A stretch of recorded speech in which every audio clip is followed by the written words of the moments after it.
সুন্দর কোনো জায়গা থাকতে দেয়া হবে না। যতগুলো সুন্দর জায়গা আছে দেখার মতো, ঘোরার মতো, সবগুলো জায়গা আমরা যারা সাধারণ মানুষ আছি, যারা অতি লোভী টাইপের মানুষ আছি, কোনো কিছুই আমরা টিকতে দেব না, সবকিছু আমরা ধ্বংস করে দেব। এই যে জায়গাটা, এটা হলো যে সিলেট সাদা পাথর। তো যারা বছর দুয়েক আগে সেখানে গিয়েছিলেন, তারা এখন বর্তমানে ওখানে পৌঁছালে কেউ চিনতেও পারবে না। কেন পারবে না? তারা চিন্তা করবে, আরে ভাই, আমি বছর দুয়েক আগে যেই সাদা পাথর এসেছিলাম, এটা তো এখন আর সেই জায়গা নয়। কেন নয়? এখন চারোদিকে আপনি যেদিকে তাকাবেন বালু আর বালু। এখন ভাই আর সেখানে খুব একটা পাথর দেখা যায় না। কেন দেখা যায় না? আমরা ওই যে বললাম যে দেশ স্বাধীন করেছি, দেশ স্বাধীন করার পর আরেকটা পক্ষ এমন ভাবে ভাই লেগেছে এই জায়গাটার প্রতি, যত পাথর ছিল রাতের আধারে সব পাথর চুরি কইরা এখন সেই জায়গাটাকে তারা মরুভূমি বানিয়ে দিচ্ছে। বছর দুয়েক আগে সেখানে আপনি এত এত পাথর দেখবেন, সাদা পাথর, নামের সাথে কাজেরও অত্যন্ত মিল ছিল। আর আমরা কি পরিমাণ পরিবেশ দূষণ করতেছি!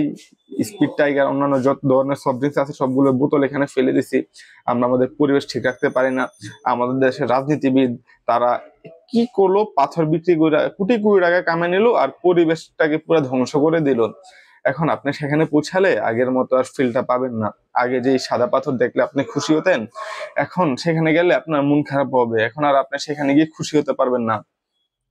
আগে আমরা যখন বোলাগঞ্জ নৌকা ঘাট, ট্রলার ঘাট থেকে সাদা পাথরে ট্রলার ঘাটে নামতাম, ঘাট থেকে নামলেই তো পাথরগুলো শুরু হয়ে যেত।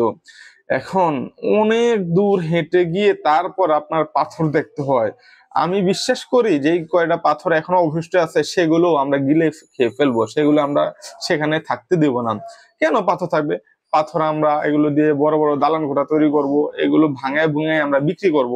যারা আমাদের অনেক রাজনীতিবিদ আছে তারা তো মূলত সেটাই করে। পরিবেশ গুল্লায় যাক, আমার পকেটে কিছু টাকা আসুক, আমাদের রাজনীতিবিদরা এটাই ভাবে।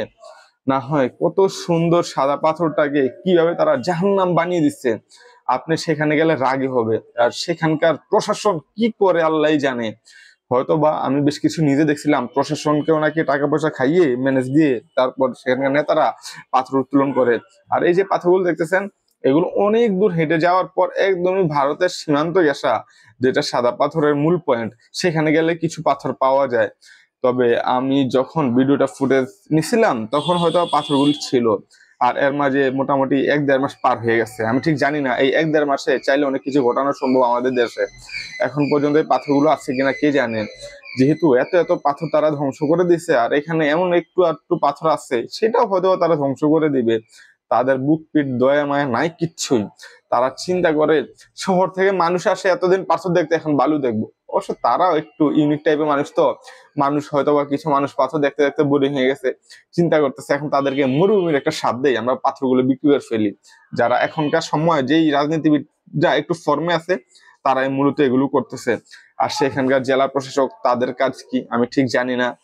কি করে এত সুন্দর একটা স্পট, টুরিস্ট স্পট, তাদের সাহায্য নিয়ে ওখানকার রাজনীতিবিদরা ধ্বংস করে দিছে, অথচ তাদের কোনো ভূমিকাই নাই সেখানে। কোন দেশে যে আমরা বসবাস করি একমাত্র উপরওয়ালা জানে। আর এখানে জবাবদিহিতার তো কিছুই নাই।